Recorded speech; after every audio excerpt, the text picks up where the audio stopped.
여러분 안녕하십니까? 포항 MBC 뉴스투데이입니다. 오늘 대구와 경북은 낮 기온이 주춤한 가운데 바람이 강하겠습니다. 주말 동안은 아침 기온이 내려가 춥겠는데요. 자세한 날씨 유하경 기상캐스터입니다. 밤사이 가을비가 촉촉하게 내렸습니다. 오늘 아침까지 대구와 경북에는 5mm의 비가 예상되고요. 울릉도와 독도에는 오늘 밤까지 10mm 내외의 비가 이어지다 그치겠습니다.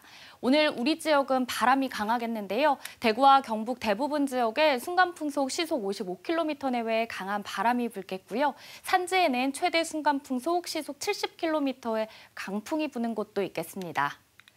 오늘 아침에는 평년 이맘때 기온 가리키고 있는데요. 추위를 몰고 온 가을비의 영향으로 주말 동안은 쌀쌀하겠습니다. 내일 아침 대구의 기온은 6도로 오늘 아침보다 6도가량 낮겠고요. 모레까지 대구와 경북 대부분 지역의 아침 기온은 10도 밑으로 떨어지겠습니다. 바람까지 강해 체감온도는 더욱 낮게 느껴지겠고요. 일교차도 커 감기 걸리지 않도록 각별히 유의하시기 바랍니다. 주말 동안 일교차 큰 가운데 기온이 낮아 쌀쌀하겠고요. 다음 주에는 차차 평년 수준을 회복할 전망입니다. 날씨였습니다. 월성원전에서 방사능 오염수가 누출됐다는 의혹이 알려진 지 2해가 흘렀지만 아직도 정부의 조사 결과는 나오지 않았는데요. 어제 한수원 국정감사에서는 오염수 누출 문제를 처음으로 제기한 원자력안전기술원 연구원이 증인으로 참석해 누설 사실이 수년간 은폐돼 왔다고 발언했습니다. 장미쁨 기자가 보도합니다. 원자력안전기술원에서 37년간 근무한 연구원이 국회 국정감사장 증인석에 앉았습니다. 월성원전 사용핵연료 저장조에서 균열이 발생해 오염수가 새어나가는 문제를 처음으로 확인하고 알린 데 따른 겁니다. 이희택 연구원은 누설 문제를 제기했지만 내부에서 묵살되고 원안위에 제대로 보고조차 되지 않았다고 지적했습니다. 허가 기준에 미달되는 사항으로서 이거는 원자력안전위원회에 보고하도록 돼 있는 사안입니다. 근데 그 보고가 즉시 이루어졌습니까? 안 이루어졌습니다.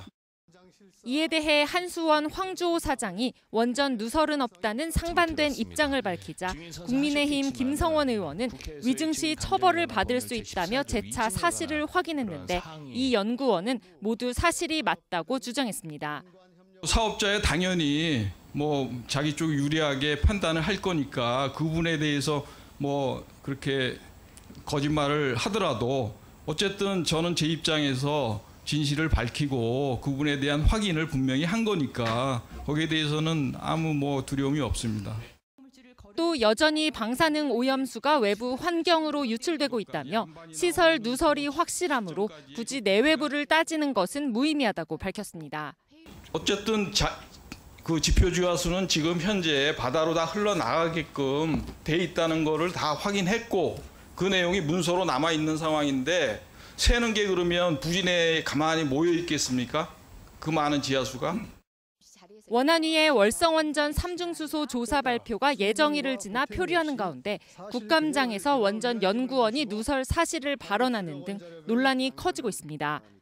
MBC 뉴스 장미쁨입니다. 경주시와 한국수자원공사는 신규 수자원 이용과 개발 관리를 위한 업무 협약을 체결했습니다. 이번 협약은 비상용수 확보와 SMR 국가산업단지 조성에 따른 생활공업용수를 확보하기 위해서입니다. 앞으로 두 기관은 대종천의 중소형 다목적댐 개발과 이수 치수 대책 등에 협력하고 물재회와 물이용 대책 마련에 공동으로 나서기로 했습니다. 경주시가 에이펙 정상회의 유치를 위한 서명운동을 시작한 지 한 달 만에 54만 명을 넘었습니다. 다음 달까지 100만 명 서명을 받아 외교부에 전달하기로 했는데요. 12월로 예정된 개최도시 공모에는 경주 유치 당위성과 강점을 집중 부각시킬 예정입니다. 보도에 임재국 기자입니다. 경주의 대표적인 여행지 황리단길입니다. 현대식 상점과 카페가 들어서 있고 관광 사적지와 인접해 있어 연중 관광객이 몰리는 곳입니다. 이곳에서 자원봉사자들이 에이펙 경주 유치를 위한 100만 명 서명운동에 들어갔습니다. 제가 반드시 해야만이 더 많은 노력을 해야만 유치가 될 것 같다는 생각. 그리고 한 사람 한 사람이 모여서 100이 되고 1000이 되고 만이 되기 때문에 최대한의 노력을 해서 시민단체와 별도로 경주시는 경북도 내 시군과 온라인을 통해 서명에 나섰고 한 달 만에 54만 명을 넘었습니다. 경쟁도시 인천시가 100만 명 서명에 석 달이 걸린 것과 비교하면 빠른 것입니다. 한 달 만에 54만 명을 돌파했다는 것은 얼마나 우리 시도민의 유치의지 열기가 뜨거운지를 증명해 주는 것이라고 생각합니다. 우리 시도민들의 뜨거운 의지와 열망이 확인된 만큼 이런 의지를 모아서 경주시는 다음 달까지 100만 명 서명을 받아 오는 12월 개최도시 공모 신청에 앞서 외교부에 서명부를 전달하기로 했습니다. 서명 운동과 함께 정부의 공모 절차가 중요하다며 경주 유치 당위성과 경주만의 강점을 집중적으로 알리기로 했습니다. 경주가 가지고 있는 인프라, 가장 한국적인 문화예술 분야와 호텔, 숙박, 경호 안정의 중요성 이런 것들이 여러 가지가 포함돼서 다른 후보 도시들보다 단연 뛰어나다는 점을 부각시킬 예정입니다. 20년 만에 한국에서 열리는 에이펙 정상회의, 경주와 인천, 제주와 부산이 유치에 나섰는데 100만 명 서명 운동이 내년 4월에 결정되는 개최도시 선정에 어떤 영향을 끼칠지 관심이 높아지고 있습니다. MBC 뉴스 임재국입니다. 철강에서 2차 전지 중심으로 변신한 포스코그룹의 시가총액이 연초 대비 2배로 증가했습니다. 기업분석연구소 리더스인덱스에 따르면 이달 13일 종가 기준 포스코그룹 6개 상장 계열사의 시가총액은 92조 3천억 원으로 연초 41조 9천억 원에서 120% 증가했습니다. 가장 높은 증가율을 보인 계열사는 2차 전지 소재 생산을 위한 스마트 팩토리 시스템을 공급하는 포스코 DX로 836% 늘었고 포스코 인터내셔널 344%, 포스코 엠텍 267%, 포스코홀딩스 포스코퓨처엠은 80%대의 증가를 보였습니다. 예산이 없어 두류정수장 일부를 팔지 않고는 새로운 청사를 짓지 못하겠다던 대구시가 갑자기 또 계획을 바꿨습니다. 두류정수장 말고 다른 CU지를 매각해서 건립비용을 마련하겠다는 건데요. 지역구 국회의원과 대구시장이 만나 전격 합의했다는데 손바닥 뒤집듯 계획을 바꾸는 정치인들 행태에 주민들만 소가리를 한 셈이 됐습니다. 권윤수 기자입니다. 홍준표 대구시장이 건립비용을 마련하려고 두류 정수장 터 일부를 팔기로 하면서 신청사 건립 계획은 보류됐습니다. 달서구민은 반발했고 대구시는 농구장 건립까지 제안하며 땅을 팔자고 했지만 받아들여지지 않았습니다. 최근엔 빚내서 신청사 짓기를 원하지 않는 시민이 많다는 내용의 여론조사까지 발표한 대구시. 이번에는 다른 땅을 팔겠다는 새 계획이 나왔습니다. 최근 김용판 국회의원이 홍 시장을 만나 성서, 칠곡 행정타운 등 5개 시유지를 팔아 예산을 마련하기로 했다는 것. 갈등과 반목을 겪었던 대구 달서구는 당연한 결과라면서도 그동안의 혼란에 대해 책임지고 사과하라고 대구시에 요구했습니다. 250만 대구시민의 합의 약속을 1년 2일간 흔들며 분열을 야기시킨 점에 대해서는 책임 있는 사과가 있어야 할 거로 생각합니다. 권영진 대구시장은 자신의 SNS에 격하게 환영한다는 표현까지 쓰며 가장 민주적인 방식으로 결정한 원안대로 지어질 수 있는 희망을 본다고 밝혔습니다. 더 이상 소모적인 논쟁이나 지연되지 않도록 좀 예산도 제때 편성하고 또 행정 절차도 잘 추진해서 우리가 제대로 된 대구 신청사 빨리 좀 만들었으면 좋겠습니다.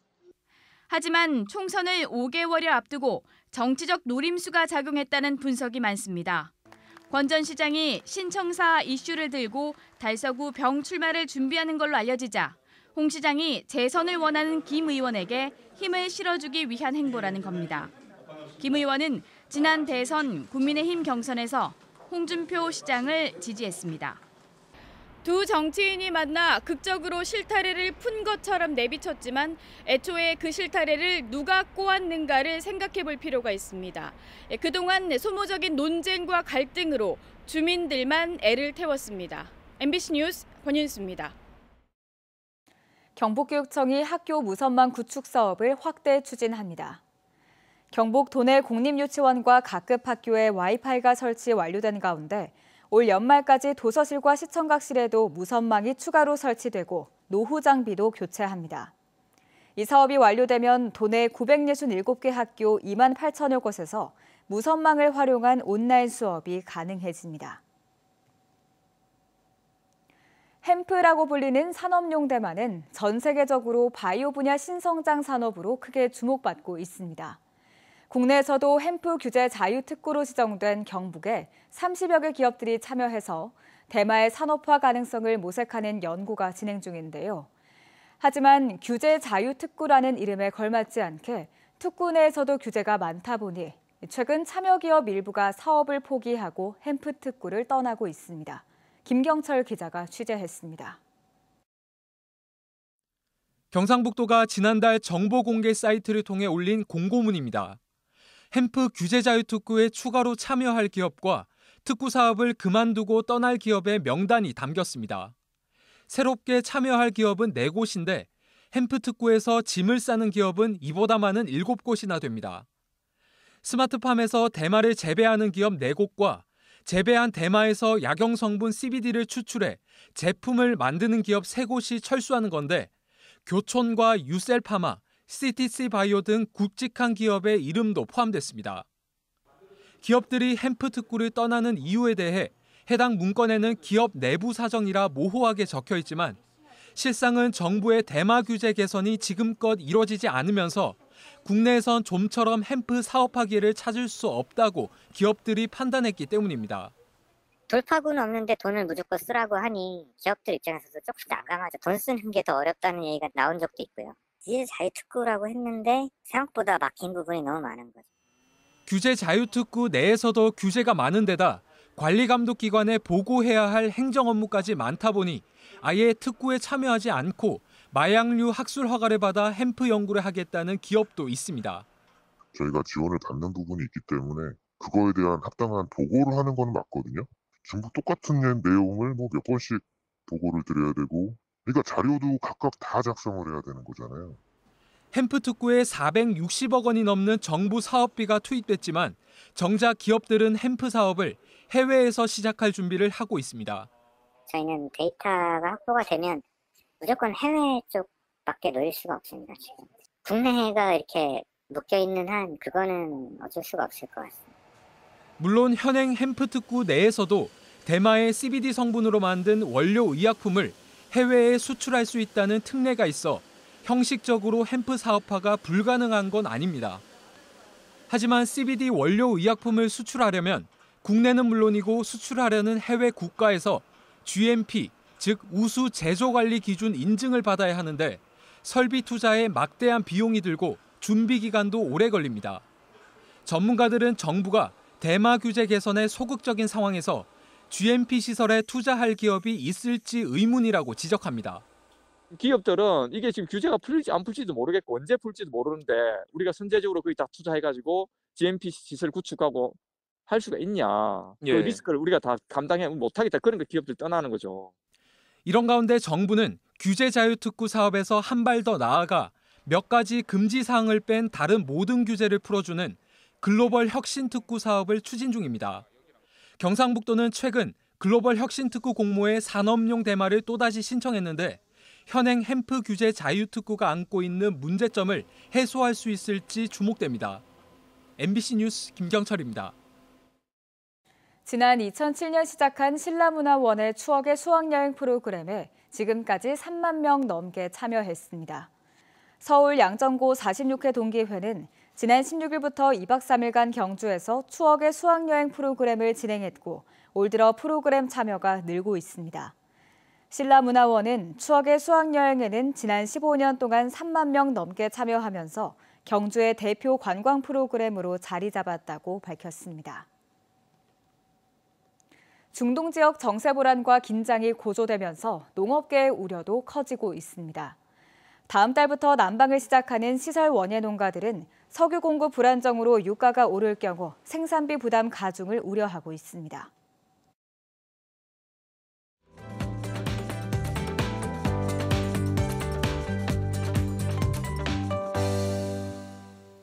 밤사이 가을비가 촉촉하게 내렸습니다. 오늘 아침까지 대구와 경북에는 5mm 내외의 비가 예상되고요. 울릉도와 독도에는 오늘 아침까지 10mm의 비가 이어지다 그치겠습니다.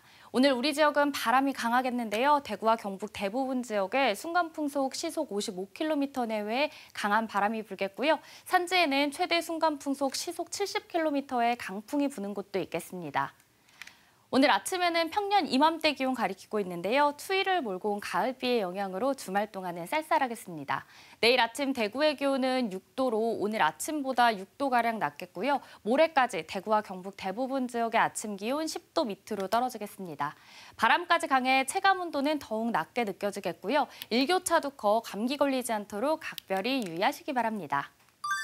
위성 영상입니다. 오늘 전국적으로 기압골의 영향을 받다가 벗어나 중국 북부지방에서 확장하는 고기압의 가장자리에 들겠습니다.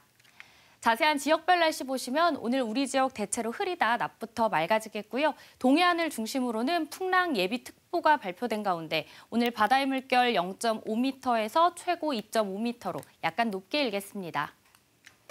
오늘 아침 대구의 기온 12도, 청도는 10도로 시작하고요. 낮에는 대구와 청도 모두 17도로 기온 주춤하겠습니다. 안동의 현재 기온 11도, 봉화 10도 가리키고 있습니다. 낮 기온은 안동 16도, 봉화는 13도로 17도 안팎을 보이겠습니다. 내일부터 경북 동해안을 중심으로는 대기가 차차 건조해지겠고요. 현재 포항의 아침 기온은 13도, 낮 기온은 18도 예상됩니다. 주말 동안 일교차 큰 가운데 기온이 낮아 쌀쌀하겠고요. 다음 주에는 차차 평년 수준을 회복할 전망입니다. 날씨였습니다. 이상으로 포항 MBC 뉴스투데이를 마칩니다. 시청해주신 여러분 고맙습니다.